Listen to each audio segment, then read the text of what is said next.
Voilà pour ces précisions d'Adeline Percept.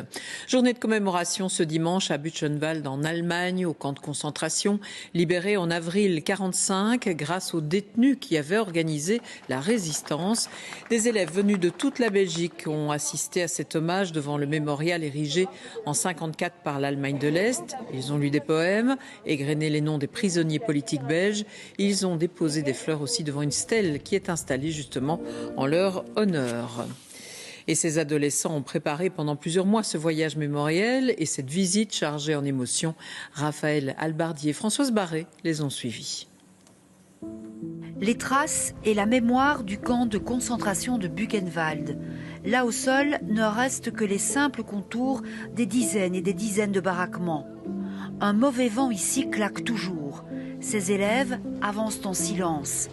La porte du camp vous lance encore en allemand « À chacun son dû ». Là, l'horloge nazie s'est arrêtée au moment où les déportés se sont eux-mêmes libérés, le 11 avril 1945. Nina, 12 ans, entame une visite qu'elle a choisi de bien préparer.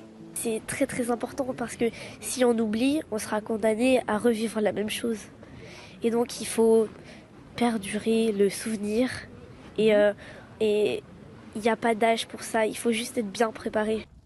Ensemble, ils posent la main, des gestes qui aident à apprivoiser la mémoire des lieux parce que cette stèle du souvenir a toujours la température de l'homme, 37 degrés à chaque instant. Je trouve qu'on ressent vachement une présence, c'est comme dans un cimetière en fait, je dirais même que c'est encore autre chose. C'est très important de venir voir ici ce que l'homme est capable de faire quand il est pris par la haine.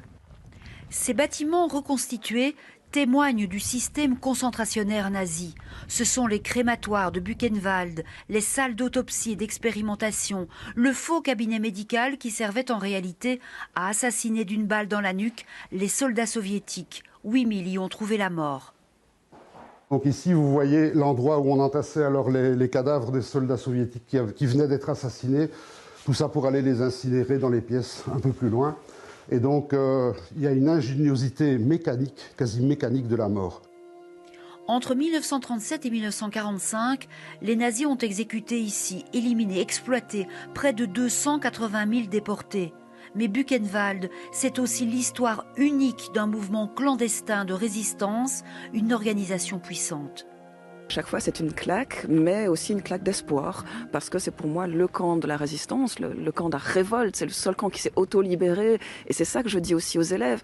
Ne voyez pas que le côté dramatique, on se sert de cette histoire pour justement construire aujourd'hui, pour être plus alerte, pour avoir les yeux ouverts. Je vais parler au nom de ma génération, nous sommes capables de résister et nous devons résister parce que nous avons une chance inouïe d'être dans une Europe en paix depuis 70 ans et nous pouvons circuler librement dans toute l'Europe. Donc nous devons nous battre pour garder cette liberté et cette paix.